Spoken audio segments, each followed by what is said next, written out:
If you hear mysterious noises and sounds, if you hear your name called when there's no one around, keep going, dear listener. This story is for you. I hope it will accomplish what I wrote it to do. In these words, you will find all the tools you'll need so that when you're faced with unimaginable things, you won't react with fear, as most people do. You'll be equipped, calm, and able to see the truth. My best, Hedy. This is What We Keep Hidden by Lauren Nicole. Chapter 7, Village. Mrs. Mom, Lucy in her vest with the new leash, and I in my raincoat with the new whistle sewn to a cord in the top left pocket, all went through the grove to Betty's house. Along the way, we twisted and winded the beautiful purple rope through the bushes, along branches, and around the trunks of trees. With all the dancing and skipping, we reached Betty's house in what seemed like no time at all. The roofline of the Victorian house made itself visible through the treetops in a way it had not been before. Now that I knew where the house was, it was easily visible from the path in the grove, if you knew to look for it. The branches to get there proved to be a bit of an obstacle for Mrs. Mom, who couldn't bend down as far as Lucy and I to avoid being grabbed by them. Ugh. This is going to be a problem. Remind me to send you with some clippers when you come out here next time, she said as she pushed away a branch. Ugh, gross, she hissed, spitting some leaves from her mouth. After we got through, we stopped to take a look at the house in all of its glory. The white paint had worn over the years, but the ornate fixtures and pageantry of the wraparound wooden porch were still breathtaking. The house looked different, without the stress of the day before, and in the full sunlight, it was especially warm and welcoming. We walked up the porch stairs, and Mrs. Mom admired Betty's beautiful garden and potted plants. I knocked on the door and waited. A curtain swayed in the window next to the door. I saw Betty's little wrinkled face peek out, with a look of consternation that quickly melted to glee. Footsteps on the wooden floorboards of the house could be heard as she made her way to the door. Ah, Hedy, I have something of yours, she said as the door opened a smidge. Her delicate hands reached onto the credenza next to the door frame and picked up a small item before reaching out to me. My notebook, I gasped. I thought so, Betty remarked. As the door slowly creaked open, Betty spied Mrs. Mom standing next to me. She's been looking all over for that. Mrs. Mom pointed to the notebook. Thanks for keeping it safe for her. Betty's smile beamed proudly. I know another scientist's research when I see it, she said as she winked. You must be Mrs. Mom. Hi, Betty. Please call me... No, Mrs. Mom is just fine. If it's good enough for Hedy, it's good enough for me. Mrs. Mom smiled appreciatively and nodded. We don't want to impose. I just wanted to stop by and introduce myself and thank you for helping Hedy a few days ago. Oh, my dear, it's no imposition. Here. She motioned to the rocking chair and wicker throne on the porch. Let's sit. It's such a beautiful day outside. Mrs. Mom walked with Betty to the chairs where they both took a seat. Humphrey, hearing the creak of the rocking chair, popped up onto the porch railing. Discovering Lucy and I, Humphrey jumped off the railing and ran to us, rubbing his head on our legs. Lucy met his affection with a sloppy lick on his forehead, to which Humphrey responded by emphatically shaking the slobber off. Both of them bounded down the steps of the porch and proceeded to roll in the dirt together. Mrs. Mom, I started, gesturing I would be joining them. She glanced over and nodded. "Now," Betty said as she eased herself into her rocking chair, "tell me the origin story of Mrs. Mom." "Oh," Mrs. Mom laughed. "When Hedy was younger, she saw a child call out Mom, then noticed how all the other mothers on the playground turned around. She thought she would help lessen the confusion by calling me a distinct name so I would definitively know it was her calling me. Sweetheart even verified how I identified before adding the Mrs." Betty threw her head back as she let out a hearty guffaw.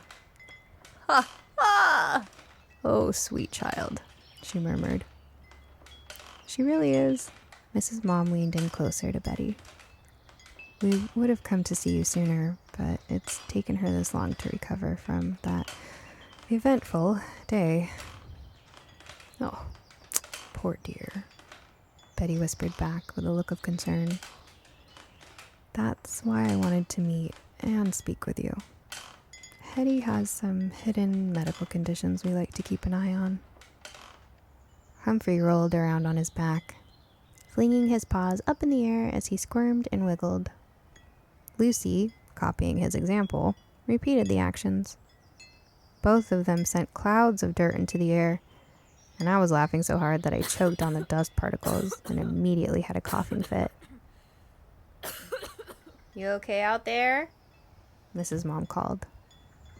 "Fine," I said through giggles and coughs. Grinning, Mrs. Mom turned toward Betty again. "So you see, we believe it takes a village, and since we just moved here, we haven't been able to establish a support system yet. I've talked to Audrey at the market, but other than her and her husband George, we don't know too many people in the neighborhood. But our Hedy, she really likes you, and she usually doesn't warm up to people as fast as she has with you." "She is one weird and awesome tiny scientist," Betty agreed. "Thank you," Mrs. Mom chuckled. "We think so too." She looked down at her hands before asking, "Would you be part of our village?" "Oh, my dear, I'd love to. It's nice having a little one around again." Mrs. Mom clasped both hands over her heart and smiled. "Oh, I'm so relieved to hear you say that." Lucy's belly-up position was perfect for scratches and pets in her favorite places, like under her armpits, or is it leg pits for a dog, and on her belly. "Tickle, tickle," I laughed as I gently tickled her puppy armpits. "Tch." Lucy sneezed, which happened whenever she smiled. The loud noise startled Humphrey, who had never heard a Lucy sneeze before. He walked over to her to investigate. His nose twitched back and forth as he sniffed the air around her. Mrs. Mom smiled in our direction. "You see, I got her a whistle that she'll carry with her whenever she's in trouble, or if Lucy gets away from her again, heaven forbid. I told her to blow the whistle as hard as she can, and I'll come find her." "Ah, good idea." Betty nodded her head in approval. Which leads me to my next question. Mrs. Mom reached into her pocket and pulled out the familiar folded piece of paper, which she then handed to Betty. "If you ever hear the whistle, would you mind calling me? Here's the house phone. I never leave when Hedy's out exploring. I don't expect you to go out looking for her, but if you hear it, could you—" "Don't even worry."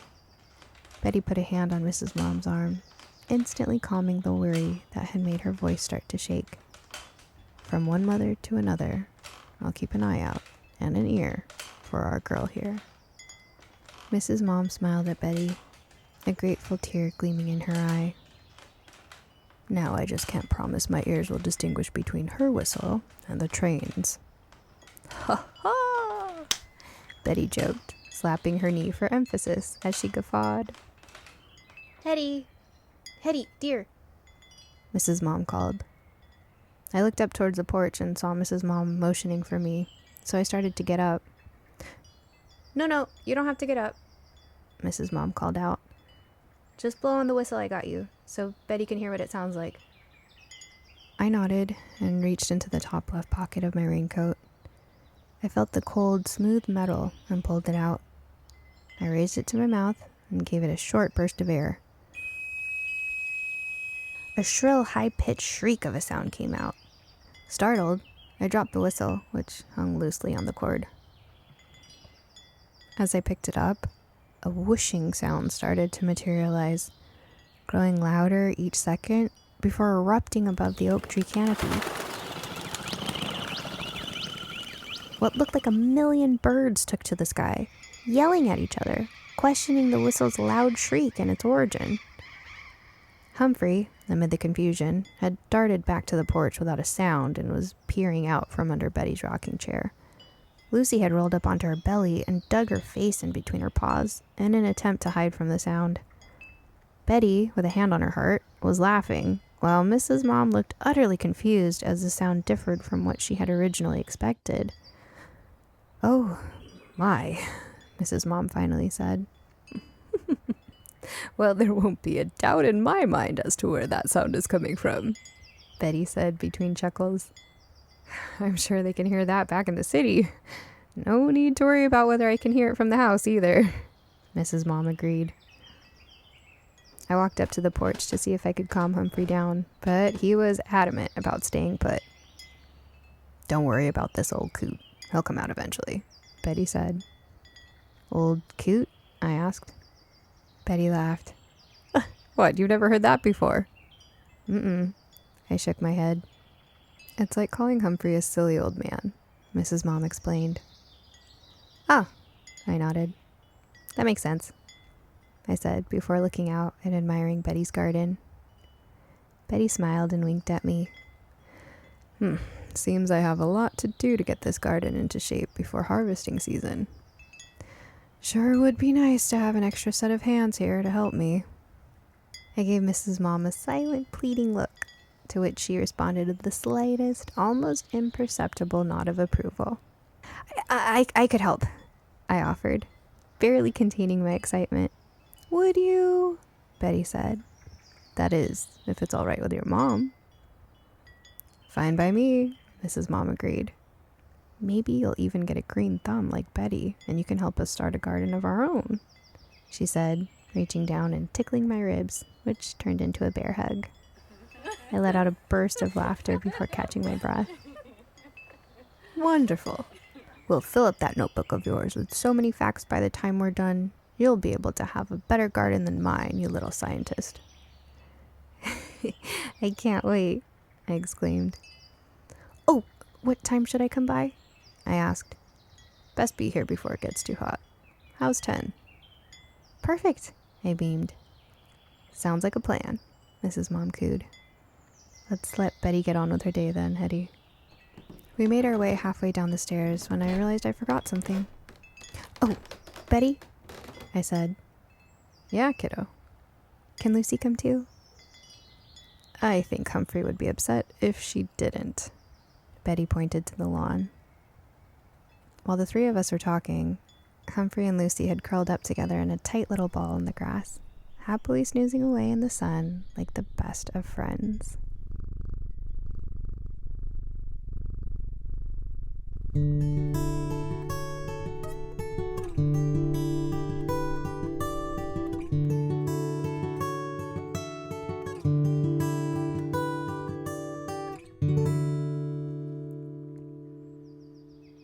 Thank you for joining us on this episode of What We Keep Hidden. Written, narrated, and produced by Lauren Nicole. Tune in next week to see what happens with Hedy and Lucy and their new friends, Betty and Humphrey. This has been a Lauren Nicole creation.